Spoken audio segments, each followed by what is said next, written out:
Dear doctor TV మా అన్నయ్య వయసు 25 సంవత్సరాలు. తనకి ఈ మధ్య గురక ఎక్కువగా వస్తుంది. అలాగే అప్పుడప్పుడు నిద్రలో పిల్లికూతులు వంటి శబ్దాలు కూడా వస్తున్నాయి.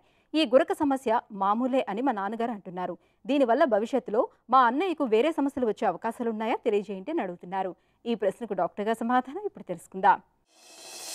ఇప్పుడు మీరు అడిగిన ప్రశ్న యాక్చువల్లీ గురకను ఉంది, పిల్లికూత ఉంది. యూజువల్గా ఇది 2 రకాల జబ్బుల్లో వచ్చే అవకాశం ఉంది. పిల్లికూత అనేది ఎక్కువగా అలర్జిక్ ఎయిర్వే డిసీజ్, అలర్జీతో కూడుకొని ఆస్థమా అంటాం. శ్వాస తీసుకోవడం ఇబ్బంది కావడం, పిల్లికూత రావడము, ఆయాసపడము, ఇవన్నీ కూడా ఎక్కువగా ఉంటుంది. ఇది జెనెటికలీ అంటే జెనెటికల్గా కూడా grandfather to son, son to grandson అలాగా వచ్చే అవకాశం, ఆ విధంగా ఒక తరాలుగా కూడా వచ్చే అవకాశం ఉంటుంది. బీపీ షుగర్లకు కూడా అలాగే ఉంది, ఆస్తమాకు కూడా అలా ఉంది. అలాగే వచ్చే అవకాశం కొద్దిపాటి ఉంది.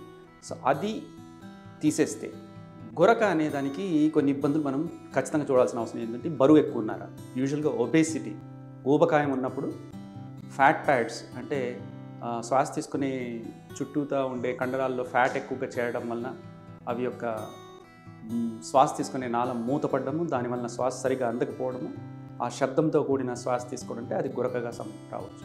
శ్వాస తీసుకునే ఇతరత్ర ఇబ్బందుల్లో తీసుకున్నా కూడా ముక్కులో కండరాలు పెరగడము, లోకర సైనస్లు అంట, ముక్కులో కండరాలు పెరగడం వెనుక వైపు, అలాగా కూడా తీసుకోవచ్చు కారణం. ఇంకోటి థిక్ టంగ్ అంటే ఆ నాలుగు కూడా మందబారి, థైరాయిడ్ లాంటి లక్షణాలు ఉండి హార్మోన్లకు సంబంధించి ఉన్నా కూడాను వాళ్ళలో కూడా ఈ విధమైన లక్షణాలు ఉంటే అది కూడా మనం డైరెక్ట్గా ఇది గురకకు సంబంధిత లక్షణాలుగా తీసుకోవచ్చు.